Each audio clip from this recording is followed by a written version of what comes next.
కాంగ్రెస్ ప్రభుత్వం మహిళా సంక్షేమమే లక్ష్యంగా అనేక పథకాలను అమలు చేస్తుందని చొప్పదండి ఎమ్మెల్యే మేడిపల్లి సత్యం అన్నారు. కరీంనగర్ జిల్లా గ్రామీణ అభివృద్ధి శాఖ ఆధ్వర్యంలో ఇందిరా మహిళా శక్తి సంబరాలు నిర్వహించారు. ఈ కార్యక్రమానికి చొప్పదండి ఎమ్మెల్యే హాజరై మహిళా సంఘాల వడ్డీ రాయితీ రుణాల చెక్కులను అందజేశారు. బ్యాంకు లింకేజీల ద్వారా తీసుకున్నటువంటి లోన్లను 100% చెల్లించినందుకు మహిళలకు కృతజ్ఞతలు తెలిపి సన్మానించారు.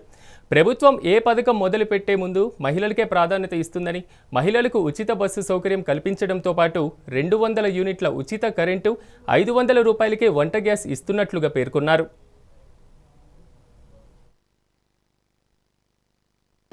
ప్రభుత్వం అధికారంలోకి వచ్చినాక 48 గంటల్లో మహిళలందరికీ కానుకగా ఆర్టీసీ బస్సుల్లో ఉచిత ప్రయాణ సౌకర్యం కల్పించింది.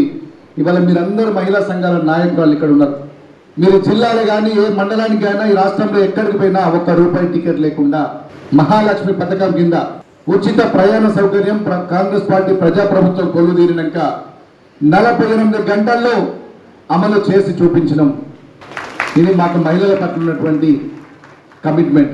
అంతేకాదు మహిళలు చాలా ఇబ్బంది పడుతుండ్రు ఆర్థికంగా. ఇంట్లో కరెంటు బిల్లు కట్టాలన్నా నెలకు ₹1000 1500 కట్టాల్సిన పరిస్థితి ఉంది.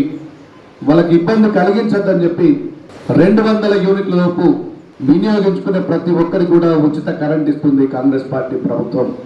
10 సంవత్సరాలు మీరందరూ మహిళా నాయకురాలు, గ్రామాల్లో చురుగ్గా ఉండేటోళ్ళు మీరంతా.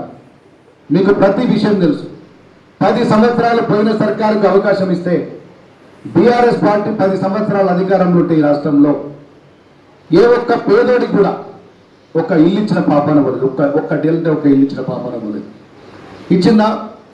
మన ప్రభుత్వం వచ్చినాక సంవత్సరంన్నర కాలంలోనే ఇలా అర్హులైన ప్రతి ఒక్కరిని గుర్తించడం. ఈ సంవత్సరం కొంతమందికి ఇల్లు ఇచ్చడం, వచ్చే సంవత్సరం కొంతమందికి ఇస్తాం. రానున్న 3.5 సంవత్సరంలో ఈ నియోజకవర్గంలో ఇల్లు కట్టుకుంటానే ప్రతి ఒక్కరు కూడా ఇల్లు ఇచ్చే బాధ్యత కాంగ్రెస్ పార్టీ ప్రభుత్వం తీసుకుంటుంది.